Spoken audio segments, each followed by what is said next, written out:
Hey YouTubers, here's a quick video on how to get your Whirlpool Series 80 dryer working much better and heating much better. And it just takes a couple of minutes. We're just going to replace a few parts. First thing is we'll take out these two Phillips head screws over by the filter housing so that we can easily get the top panel off. Okay, now we're going to use our paint scraper to release these clips. There's one here, push in. There's one here, it's about 2 inches in from the outside. Release the clip, and then we should be able to lift up the top. There's that clip. Lift it up. Pull this apart. You may want to put like a little flathead screwdriver in there to pull that apart. I'm going to pull out these two screws.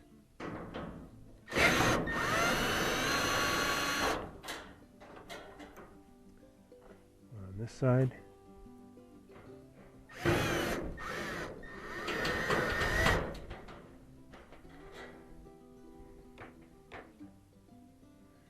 Now you can grab this and lift it up. You gotta come up about maybe an inch.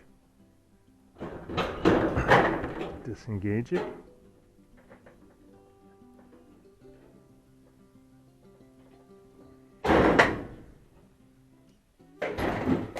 There we go.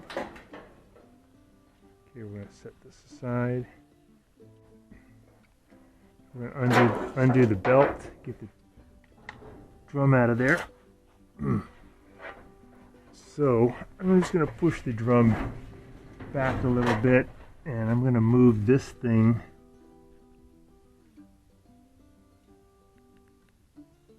called the idler wheel this way, and then I can get the pressure off the belt. I'm sorry, this way. You get the pressure off the belt, get the belt off the motor pulley. Now I can lift the drum out of there.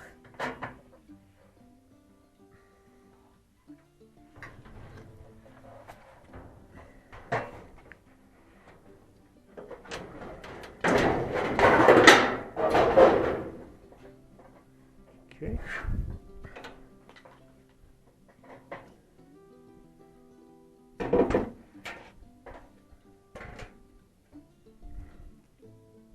Now we're going to get in, just clean up all this lint, and then do a couple of part replacements.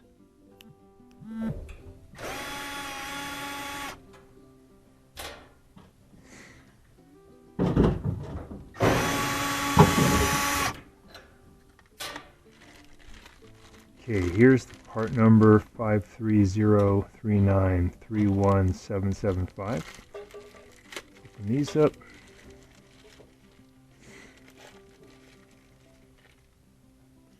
I'm going to lift off this bracket. I'm going to replace this one. So it has a little plastic tab that will point up. So we're going to take off the old one, put on the new one.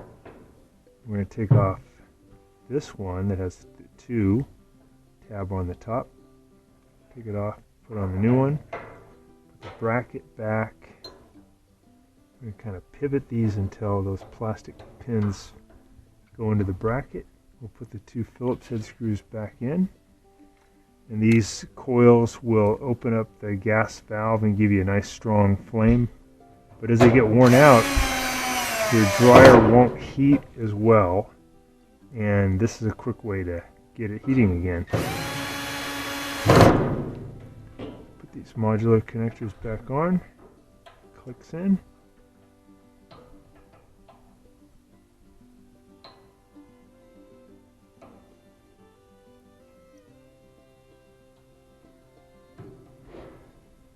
It's all the way on. Got nice wheels now. Let's go ahead and replace this igniter. This igniter was working, but it's probably getting older. So we'll disconnect this one. Just you can pull that apart by hand. We're going to take out this screw holding on the igniter. So you got a DeWalt angle tool to get into that screw there, make it a little bit easier.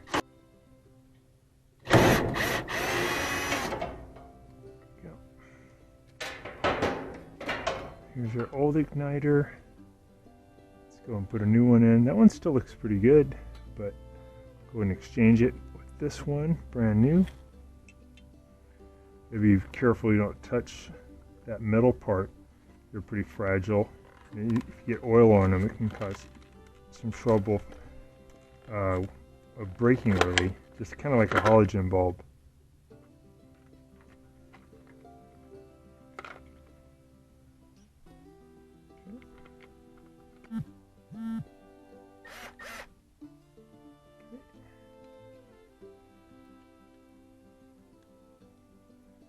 So I slipped the old one up, get it out, pop the new one in there.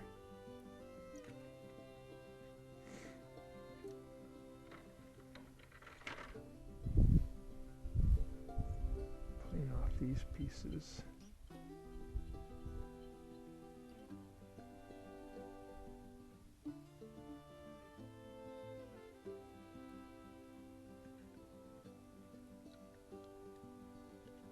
We'll slide it down in there, tighten that up.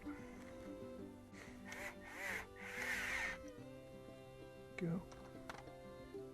Get that in position. We'll put that screw back in. You can tell when you look at these two holes that it was the top one, because the top one has some little scratches from when this one and before. This is a little indexing point.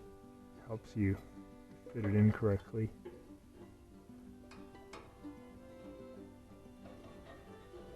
Get it in place.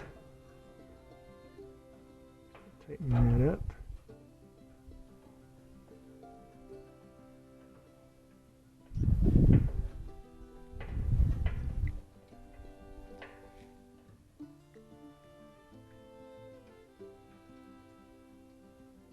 Okay. Tighten that with that angle tool.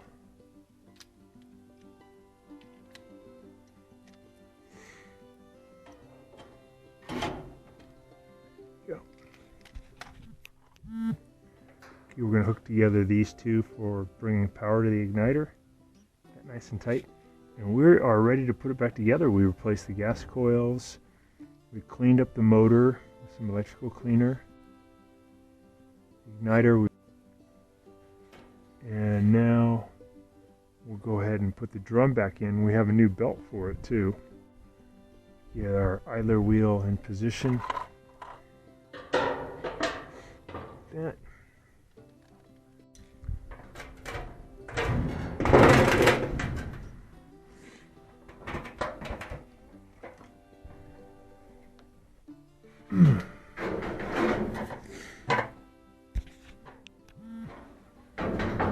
Feed that in, get it up on the wheels. Alright, let's get this felt piece down in there.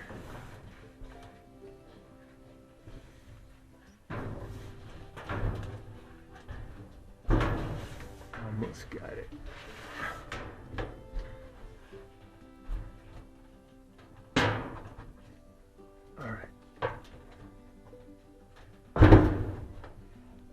There we go, that's a nice fit.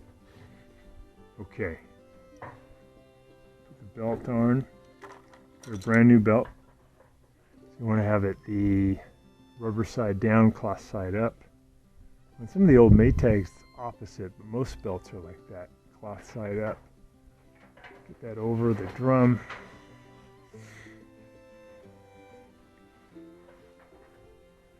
And there's usually a line where the belt used to be, helps you guide it. So get the belt in the right place. And then we'll go and feed it on.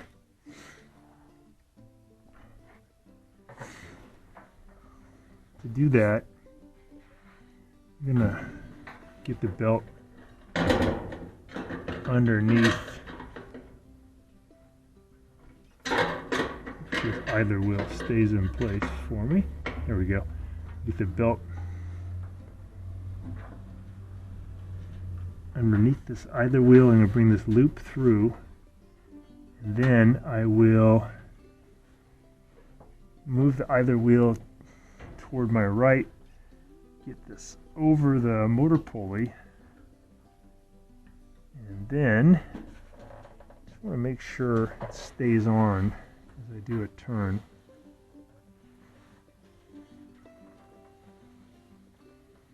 Turning this lefty-loosey.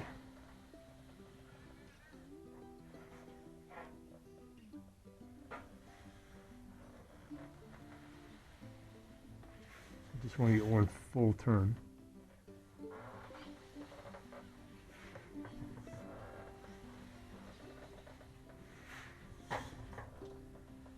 And I'm kind of lifting it up, supporting it as I do the turn.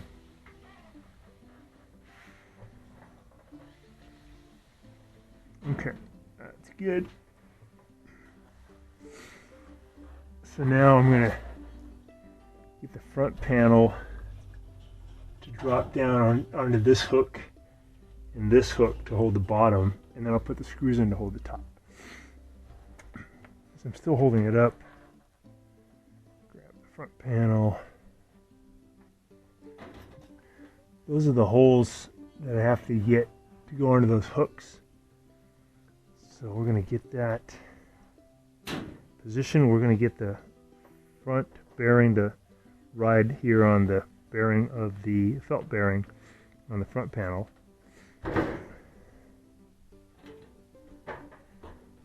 Get this lined up. I'm going to lift a little bit so we can engage those hooks. Here's one. Try and get the other one here.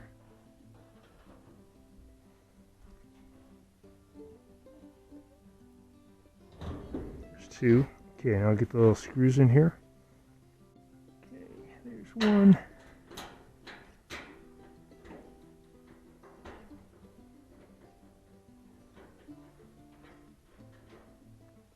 There's two.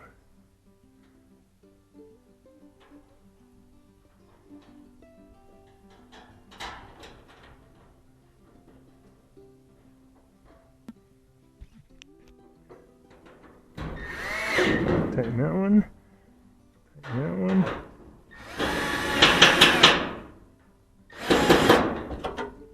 Okay. And then we'll connect these guys. All right, let's get the top panel, put it back. Okay, add the second one.